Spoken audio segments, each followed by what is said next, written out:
جی آپ تو آپ سمجھ گئے ہوں گے کہ میں کس کی بات کر رہا ہوں. بہرحال میں آج آپ کو اس شیر کی، اس سرفروش کی سٹوری سناتا ہوں جو پی ٹی آئی کے نہیں ہوتے، جو نون لیگ کے نہیں ہوتے، جو پیپلز پارٹی کے نہیں ہوتے، جن کو راولپنڈی کے گولفر سے کوئی مطلب نہیں ہوتا.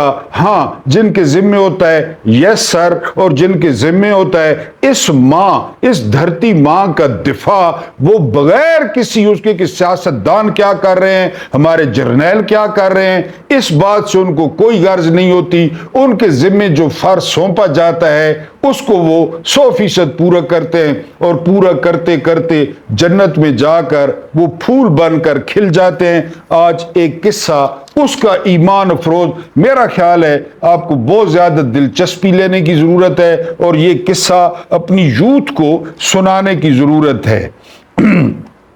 1999 کی کارگل جنگ میں ایسا واقعہ پیش آیا جو دو دشمن ممالک کی جو ہے وہ کبھی بھی ہسٹری میں پیش نہیں آیا. وہ واقعہ کیا تھا؟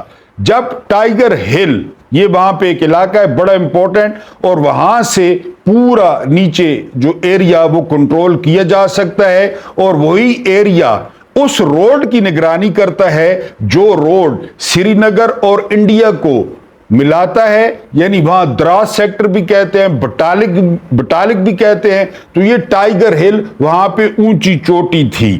جب ٹائیگر ہل پر کیپٹن نے، جن کا ہم ذکر کر رہے ہیں، اتنی بہادری کے ساتھ جنگ کی کہ انڈین فوج نے ان کی بہادری کا اعتراف کیا. اس لڑائی کی کمانڈ سنبھالنے والے بریگیڈیئر ایس ایم باجوہ نے بی بی سی کو بتایا، ان کا کمانڈر ایس ایم باجوہ، جب یہ جنگ ختم ہوئی تو میں افسر کا قائل ہو چکا تھا. 1971 کی جنگ بھی میں لڑ چکا ہوں. بریگیڈیئر باجوہ نے کہا، میں نے کبھی کسی پاکستانی افسر کو ایسے قیادت کرتے نہیں دیکھا. وہ اس طرح نکلتا جس طرح ایک شیر شیروں کے جھنڈ کی قیادت کر رہا ہو. باقی سارے فوجی کرتا پجامہ میں تھے، وہ ٹریک سوٹ میں تھا. Kargil untold stories from the war, یہ کتاب کا نام ہے، کی مصنفہ رچنا بھٹ راوت کا کہنا ہے پاکستان نے ٹائیگر ہل پر 5 مقامات پر اپنی چوکیاں قائم کر رکھی تھی. پہلے 8 سکھ ریجمنٹ کو ان پر قبضے کا ٹاسک دیا گیا، وہ یہ نہیں کر پائے اور ان کو اس افسر کے شیر جوانوں نے بھگا دیا. بعد میں جب 18 گریڈیٹرز، یہ ان کی جو ہے نا کمپنی ہے، کو ان کے ساتھ لگایا گیا تو کسی نہ کسی طرح وہ اس پر قبضہ کرنے میں کامیاب ہوئے. یعنی گریڈیٹرز کو لگا دیا گیا تو انہوں نے وہ واپس لے لی. لیکن کیپٹن کرنل شیر خان نے ایک جوابی حملہ کیا. پہلی بار ناکامی ہوئی لیکن انہوں نے اپنے جوانوں کو تیار کر کے دوبارہ حملہ کیا. جو یہ جنگ دیکھ رہے تھے وہ سب یہ کہہ رہے تھے کہ یہ ایک خودکش حملہ تھا. خودکش، وہ جانتے تھے کہ یہ مشن کامیاب نہیں ہوگا کیونکہ انڈین فوجیوں کی تعداد ان سے کہیں زیادہ تھی. بریگیڈیئر باجوہ کے بقول کیپٹن کرنل شیر خان بہت بہادری سے لڑے. آخر کار ہمارا ایک جوان کرپال سنگھ جو زخمی تھا اور وہاں پہ پڑا ہوا تھا، اس نے اچانک اٹھ کر 10 گز کے فاصلے سے پورا برسٹ مارا. اس برسٹ سے پہلے بھی کیپٹن کو گولیاں لگی ہوئی تھی لیکن کیپٹن نہیں گرا تھا. اس برسٹ نے کیپٹن کو گرا دیا. ان کے مطابق پاکستانی حملے کے بعد ہم نے وہاں 30 پاکستانی لاشوں کو دفنا دیا. لیکن میں نے کیپٹن کرنل شیر کی لاش کو 2 کلیوں کے ذریعے نیچے منگوایا اور ہم نے اسے بریگیڈ ہیڈ کوارٹر میں رکھوا دیا. جب کیپٹن کرنل شیر خان کی لاش واپس کی گئی تو ان کی جیب میں بریگیڈیئر باجوہ نے کاغذ کا ٹکڑا رکھ دیا